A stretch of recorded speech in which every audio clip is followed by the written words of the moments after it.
ناظرین، اگرچہ امت مسلمہ کی تاریخ فنون حرب اور جنگی کارناموں کی مثال سے بڑی پڑی ہے، لیکن مغربی مورخین کی نظر کبھی اس پہ نہیں پڑی۔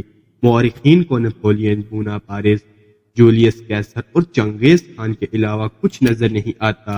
اگرچہ یہ جرنیل بھی اپنی جگہ فن حرب کے ماہر تھے اور انہوں نے بڑے بڑے دشمنوں کو شکست دی تھی، لیکن تاریخ اسلام کا ایک ایسا جرنیل بھی ہے جس کا تذکرہ دنیا کی جنگی تاریخ میں لازمی ہونا چاہیے۔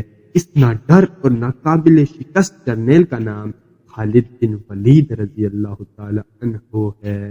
حضرت خالد بن ولید رضی اللہ تعالی عنہ کی بے مثال کامیابیوں کی وجہ سے رسول اللہ صلی اللہ علیہ وسلم نے سیف اللہ یعنی اللہ کی تلوار کے لقب سے نوازا تھا۔ آج ہم آپ کے لیے حضرت خالد بن ولید رضی اللہ تعالی عنہ کی بے مثال شجاعت اور ان کے کارناموں پر مشتمل یہ داستان لے کر آئے ہیں جو بلا شبہ شمشیر بے نظام تھے۔ لیکن ناظرین، ویڈیو میں آگے بڑھنے سے پہلے آپ سے درخواست ہے کہ ہمارے اس چینل کو سبسکرائب کر لیں اور اس ویڈیو کے نیچے موجود بیل آئیکن کو ضرور کلک کریں تاکہ ہماری نئی آنے والی ویڈیو آپ کے پاس بر وقت پہنچ سکیں۔ وہ مسافر عرب کے صحرا میں اکیلا چلا جا رہا تھا۔ 8 ہجری کے زمانے میں عرب کا وہ علاقہ جہاں مکہ اور مدینہ واقع ہے بڑا ہی خوفناک صحرا ہوا کرتا تھا، جلتا اور انسانوں کو جھنساتا ہوا ریزہ۔ ایک تو صحرا کی اپنی صحبتیں تھیں، دوسرا خطرہ رہزنوں کا تھا۔ مسافر قافلوں کی صورت سفر کیا کرتے تھے، لیکن یہ مسافر اکیلا چلا جا رہا تھا۔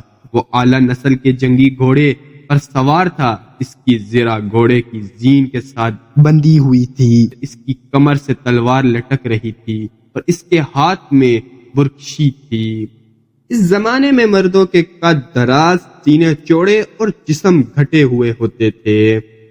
یہ اکیلا مسافر بھی انہی مردوں میں سے تھا، لیکن جس انداز سے وہ گھوڑے کے پیٹھ پہ بیٹھا تھا اس سے پتہ چلتا تھا کہ وہ شاہ سوار ہے اور وہ کوئی معمولی آدمی نہیں۔ اس کے چہرے پہ خوف کا ہلکا سا بھی تاثر نہیں تھا کہ رہزن اسے لوٹ لیں گے، اس سے اتنی اچھی نسل کا گھوڑا چھین لیں گے اور اس سے پیدل سفر کرنا پڑے گا۔ لیکن اس کے چہرے پہ جو تاثر تھا وہ قدرتی نہیں تھا، وہ کچھ سوچ رہا تھا، یادوں سے دل بہلا رہا تھا یا کچھ یادوں کو ذہن میں دفن کرنے کی کوشش کر رہا تھا۔ آگے ایک گھاٹی آ گئی، گھوڑا چڑھتا چلا گیا، قاضی بلندی پر جا کر زمین انبار ہوئی۔ سوار نے گھوڑا روک کر اسے گھمایا اور رکابوں پر کھڑے ہو کر پیچھے دیکھا، اسے مکہ نظر نہ آیا، مکہ افق کے نیچے چلا گیا تھا۔ ابو سلیمان، اسے جیسے آواز سنائی دی ہو، اب پیچھے نہ دیکھو، مکہ کو ذہن سے اتار دو، تم مرد میدان ہو، اپنے آپ کو 2 حصوں میں نہ کٹنے دو، اپنے فیصلے پر قائم رہو، تمہاری منزل مدینہ ہے۔ اس نے مکہ کی سمت سے نگاہیں ہٹا لی، گھوڑے کا رخ مدینہ کی طرف کیا، باغ کو ہلکا سا جھٹکا دیا۔ گھوڑا اپنے سوار کے اشارے سمجھتا تھا، نبی تلی چال چل پڑا۔ سوار کی عمر 43 برس، لیکن وہ اپنی عمر سے جوان لگتا تھا۔ سلیمان اس کے بیٹے کا نام تھا، اس کے باپ کا نام الولید تھا، لیکن سوار نے خالد بن ولید کے بجائے ابو سلیمان کہلانا زیادہ پسند کیا۔ اسے معلوم نہ تھا کہ تاریخ اسے خالد بن ولید کے نام سے یاد رکھے گی اور یہ نام اسلام کی عسکری روایات اور جذبے کا دوسرا نام بن جائے گا۔ مگر 43 برس کی عمر میں جب خالد مدینہ کی طرف جا رہا تھا، اس وقت وہ مسلمان نہیں تھا۔ چھوٹی چھوٹی جھڑپوں کے علاوہ وہ مسلمانوں کے خلاف 2 بڑی جنگیں، جنگ احد اور جنگ خندق لڑ چکا تھا۔ جب رسول کریم صلی اللہ علیہ وسلم پر 610 عیسوی بروز سوموار پہلی وحی نازل ہوئی، اس وقت خالد کی عمر 24 سال تھی۔ اس وقت تک وہ اپنے قبیلے بنو مخزوم کے عسکری قوت کا قائد بن چکا تھا۔ بنو مخزوم کا شمار قریش کے چند ایک معزز خاندان میں ہوتا ہے۔ قریش کے عسکری اموار اسی خاندان کے سپرد تھے۔ قریش خالد کے باپ الولید کے احکام اور فیصلے مانتے تھے۔ 24 برس کی عمر میں یہ حیثیت خالد کو بھی حاصل ہو گئی تھی، مگر اس حیثیت کو ٹھکرا کر خالد ابو سلیمان مدینہ کو جا رہا تھا۔ وہ محسوس کرتا جیسے اس کی ذات سے کوئی قوت اسے پیچھے کو گھسیٹ رہی ہو۔ جب وہ اس قوت کے اثر کو محسوس کرتا تو اس کی گردن پیچھے کو مڑ جاتی، لیکن اس کی اپنی ذات سے ایک آواز اٹھتی، آگے دیکھ خالد، تو ولید کا بیٹا تو ہے۔ لیکن وہ مر گیا، اب تو سلیمان کا باپ وہ زندہ ہے۔ اس کے ذہن میں دو نام اٹکے گئے، محمد الرسول اللہ صلی اللہ علیہ وسلم جو ایک نیا دین لے کر آئے تھے، اور الولید جو خالد کا باپ اور آپ صلی اللہ علیہ وسلم کے نئے دین کا بہت بڑا دشمن تھا۔ باپ یہ دشمنی ورثے کے طور پر خالد کے حوالے کر کے دنیا سے اٹھ گیا تھا۔ خالد کے گھوڑے نے پانی کی مشق پر اپنے آپ کی رخ بدل لیا تھا۔ خالد نے ادھر ادھر دیکھا، اسے گول دائرے میں کھجوروں کے درخت اور صحرا کی جھاڑی نما درخت نظر آئے۔ گھوڑا ادھر ہی جا رہا تھا۔ نخلستان میں داخل ہو کر خالد گھوڑے سے کود گیا، امامہ اتار کر وہ پانی کے کنارے دوزانو ہو گیا۔ اس نے پانی چلو بھر بھر کر اپنے سر پہ ڈالا اور دو چار چھینٹے منہ پر پھینکے۔ اس کا گھوڑا پانی پی رہا تھا۔ خالد نے اس چشمے سے پانی پیا جو صرف انسانوں کے استعمال کے لیے تھا۔ یہ ایک چھوٹا سا جنگل تھا۔ خالد نے گھوڑے کی زین اتاری اور زین کے ساتھ بندھی ہوئی چھوٹی سی ایک دری کھول کر جھاڑی نما درخت کے جھنڈے تلے بچھائی اور لیٹ گیا۔ وہ تھک گیا تھا، تھوڑی دیر کے لیے سو جانا چاہتا تھا، مگر اس کے ذہن میں یادوں کا جو قافلہ چل پڑا تھا وہ اسے سونے نہیں دے رہا تھا۔ اسے 7 سال پہلے کا ایک دن یاد آیا جب اس کے عزیزوں نے محمد الرسول اللہ صلی اللہ علیہ وسلم کو قتل کرنے کا منصوبہ بنایا تھا۔ اس منصوبے میں خالد کا باپ الولید پیش تھا۔ ستمبر 622 عیسوی کی ایک رات تھی۔ قریش نے رسول خدا صلی اللہ علیہ وسلم کو سوتے میں قتل کرنے کے ایک ایسے آدمی چنے تھے جو انسانوں کے روپ میں وحشی اور درندے تھے۔ خالد قریش کے سر کردہ خاندان کا جوان تھا۔ اس وقت اس کی عمر 27 سال تھی۔ وہ رسول اللہ صلی اللہ علیہ وسلم کے قتل کی سازش میں شریک تھا، لیکن وہ قتل کے لیے جانے والوں کی گروہ میں شامل نہیں تھا۔ اسے 7 سال پہلے کی وہ رات گزرے ہوئے کل کی طرح یاد تھی۔ وہ اس قتل پر خوش بھی تھا اور نہ خوش بھی۔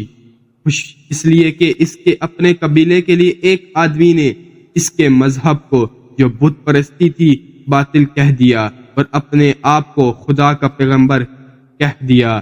ایسے دشمن کے قتل پر خوش ہونا فطری بات تھی، اور وہ ناخوش اس لیے تھا کہ وہ اپنے دشمن کو للکار کر آمنے سامنے کی لڑائی لڑنے کا قائل تھا۔ اس لیے اس نے سوئے ہوئے دشمن کو قتل کرنے کی کبھی سوچی ہی نہیں تھی۔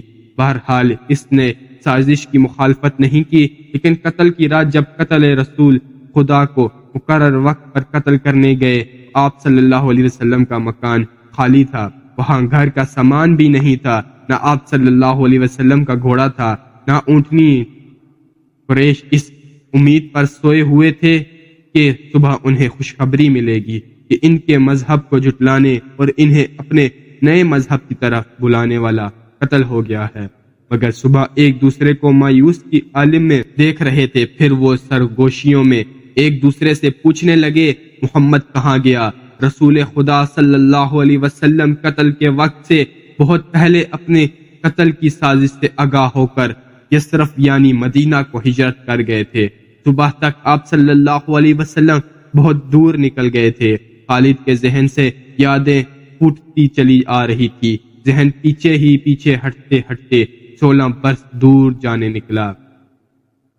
613 عیسوی کی ایک شام رسول کریم صلی اللہ علیہ وسلم نے قریش کے چند ایک سرکردہ افراد کو اپنے ہاں کھانے پر مدعو کیا۔ کھانے کے بعد رسول کریم صلی اللہ علیہ وسلم نے اپنے مہمانوں سے کہا، اے بنی عبد المطلب، میں تمہارے سامنے جو تحفہ پیش کرنے لگا ہوں وہ عرب کا کوئی اور شخص پیش نہیں کر سکتا، اس لیے کہ اللہ نے مجھے منتخب کیا ہے۔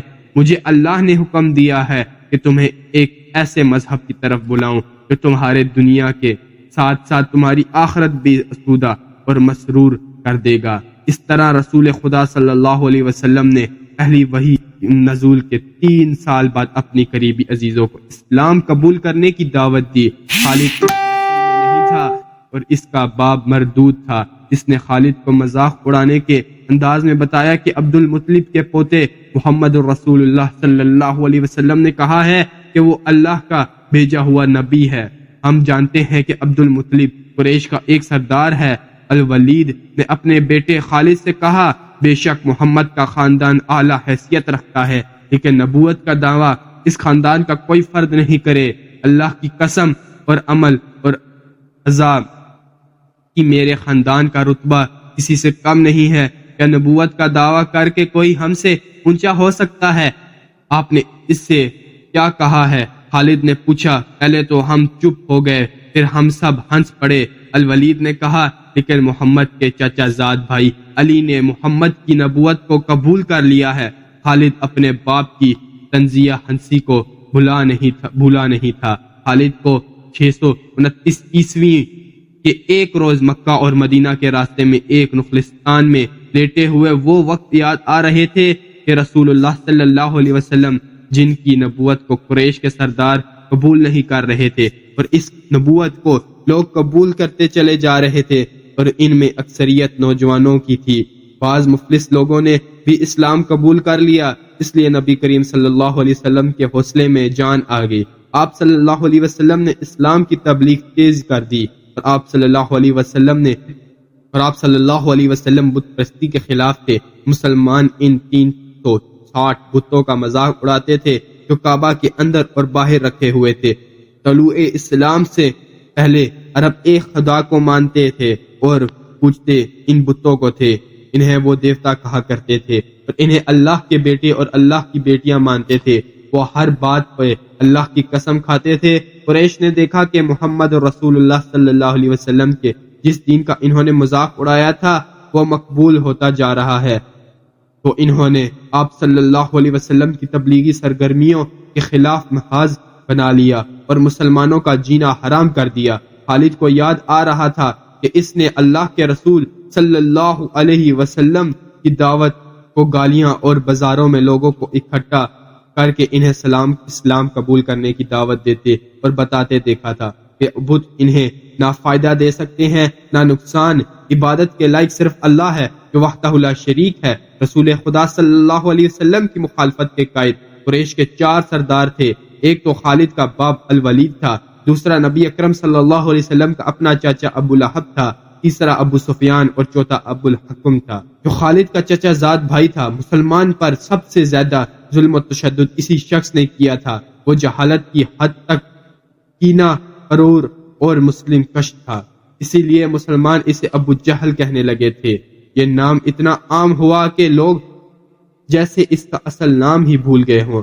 تاریخ نے ابھی اسے پستہ قدر بھینگے اور لوہے کی طرح مضبوط آدمی کو ابو جہل کے نام سے ہی یاد رکھا ہے۔ خالد کو یہ یادیں پریشان کرنے لگی۔ شاید سمسار بھی قریش کے لوگوں نے رسول خدا صلی اللہ علیہ وسلم کے گھر میں کئی بار غلاظت پھینکی تھی۔ جہاں کوئی مسلمان اسلام کی تبلیغ کر رہا ہوتا وہاں قریش کی آدمی جا پہنچتے، ہلڑ مچاتے تھے۔ بد اخلاق اور دھتکارے ہوئے آدمیوں کو رسول خدا صلی اللہ علیہ وسلم کو پریشان کرتے رہنے کا کام پر لگا دیا گیا تھا۔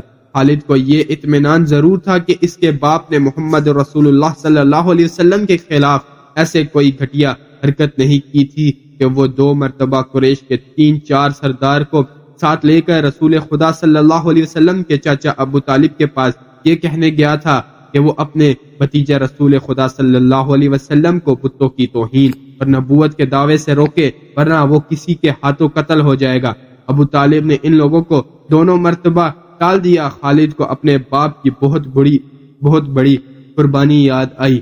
عمارہ خالد کا بھائی تھا، وہ خاص طور پر خوبصورت نوجوان تھا، وہ ذہین تھا اور اس میں بانگ پن تھا۔ خالد کے باپ الولید نے اپنے اتنے خوبصورت بیٹے عمارہ کو قریش کے 2 سرداروں کے حوالے کیا اور انہوں نے کہا کہ اسے محمد کے چاچا ابو طالب کے پاس لے جاؤ اور اسے کہو کہ میرا بیٹا رکھ لو اور اس کے بدلے محمد الرسول اللہ صلی اللہ علیہ وسلم ہمیں دے دو۔ خالد اپنے باپ کے اس فیصلے پر کانپ اٹھا تھا اور جب اس کا بھائی عمار دونوں سرداروں کے ساتھ چلا گیا تو خالد تنہائی میں جا کر رویا تھا۔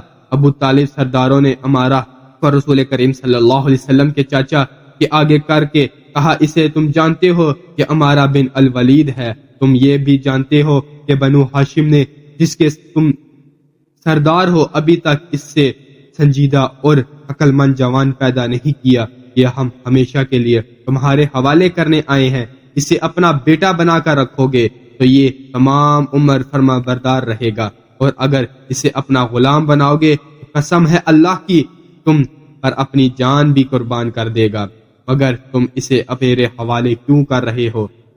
ابو طالب نے پوچھا، کیا بنو مخزوم کی ماؤں نے اپنے بیٹوں کو نیلام کرنا شروع کر دیا؟ کہو اس کی کتنی قیمت چاہتے ہو، اس کے عوض میں ہمیں اپنا بھتیجا محمد صلی اللہ علیہ وسلم دے دو۔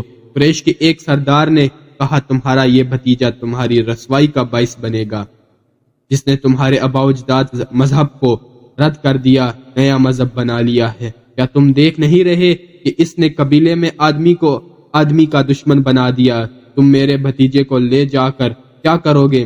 قتل۔ قریش کے دوسرے سردار نے جواب دیا، ہم محمد صلی اللہ علیہ وسلم کو قتل کریں گے، یہ بے انصافی نہیں ہوگی۔ تم دیکھ رہے ہو کہ ہم تمہارے بھتیجے کے بدلے تمہیں اپنا بیٹا دے رہے ہیں، یہ بہت بڑی ہی انصافی ہوگی۔ ابو طالب نے کہا، تم میرے بھتیجے کو قتل کرو گے اور میں تمہارے بیٹے کو پالوں گا، اس پر خرچ کروں گا اور اسے بہت اچھی زندگی دوں گا۔ تم میرے پاس کیسا انصاف لے کر آئے ہو؟ میں تمہیں عزت سے رخصت کرتا ہوں۔ خالد نے جب اپنے بھائی کو وہ اپنے سرداروں کے ساتھ واپس آتے دیکھا اور سرداروں سے سنا کہ ابو طالب نے یہ سودا قبول نہیں کیا تو خالد کو دلی مسرت ہوئی۔ اب صلی اللہ علیہ وسلم کا تم نے کیا بگاڑ لیا تھا؟ مسلمان خالد کی ذات سے ایک سوال اٹھا۔ اس نے خیالوں میں سر ہلایا اور دل ہی دل میں کہا، کچھ نہیں، بے شک محمد صلی اللہ علیہ وسلم کا جسم طاقتور ہے، لیکن رکانہ بن عبیدہ یزید جیسے پہلوان کو اٹھا کر پٹکنے کے لیے صرف جسمانی طاقت کافی نہیں۔ رکانہ بن عبیدہ یزید رسول کریم صلی اللہ علیہ وسلم کا چاچا تھا، جس نے اسلام قبول نہیں کیا تھا۔ یہ عرب کا معنی ہوا پہلوان تھا۔ نامی گرامی پہلوان آئے جنہیں اس نے ایک ہی دو میں پٹک کر اٹھنے کے قابل نہ چھوڑا۔ وہ وحشی انسان تھا، صرف لڑنا مارنا جانتا تھا۔ خالد کو وہ وقت یاد آنے لگا جب مسلمانوں کو دکھ کرنے والے 3-4 آدمیوں نے ایک دن رکانہ پہلوان کو خوب کھلایا پلایا اور اسے کہا کہ تمہارا بھتیجا محمد صلی اللہ علیہ وسلم کسی کے ہاتھ نہیں آتا، نہ اپنی تبلیغ سے باز آتا ہے، نہ کسی سے ڈرتا ہے، اور لوگ اس کی باتوں کے جادو میں آتے چلے جا رہے ہیں۔ کیا تم اسے سیدھا نہیں کر سکتے؟ کیا تم میرے ہاتھوں اس کی ہڈیاں توڑوانا چاہتے ہو؟ رکانہ نے اپنے چہرے پر بحثے کا تاثر پیدا کر کے تکبر کے لہجے میں کہا تھا، لاؤ اسے میرے مقابلے پہ، لیکن وہ میرا نام سن کر مکہ سے بھاگ جائے گا۔ نہیں، میں اس کے ساتھ لڑنا اپنی توہین سمجھتا۔ اس نے اکسانے والے 2 آدمیوں کی بات نہ مانی، وہ کسی پہلوان کو اپنے برابر سمجھتا ہی نہیں تھا۔ مسلمانوں کے دشمن خاموش ہو گئے، لیکن سوچتے رہے کہ رسول خدا صلی اللہ علیہ وسلم کو رکانہ کے ہاتھوں گرا کر آپ صلی اللہ علیہ وسلم کا تماشا بنایا جائے۔ مکہ کے یہودی خاص طور پر رسول کریم صلی اللہ علیہ وسلم کے دشمن تھے، لیکن وہ کھل کر میدان میں نہیں آتے تھے۔ وہ خاموش تھے کہ اہل قریش آپس میں بھیڑ کر ایک دوسرے کے دشمن ہو گئے ہیں۔ انہیں پتہ چل گیا کہ قریش کے کچھ آدمیوں نے رکانہ پہلوان کو اکسایا ہے کہ وہ رسول خدا صلی اللہ علیہ وسلم کو کشتی کے لیے للکارے، لیکن وہ نہیں مان رہا تھا۔ ایک روز رکانہ رات کے وقت ایک گلی سے گزر رہا تھا کہ اس کے قریب سے ایک بڑی حسین اور جوان لڑکی گزری۔ چاندنی رات میں لڑکی نے رکانہ کو پہچان لیا اور مسکرایا۔ رکانہ وحشی تھا، وہ رک گیا اور لڑکی کا راستہ روک لیا۔ کیا تم جانتی ہو کہ عورت مرد کی طرف دیکھ کر مسکراتی ہے تو اس کا مطلب کیا ہوتا ہے؟ رکانہ پہلوان نے پوچھا، کون ہو تم؟ اس کا مطلب یہ ہوتا ہے کہ عورت اس مرد کو چاہتی ہو۔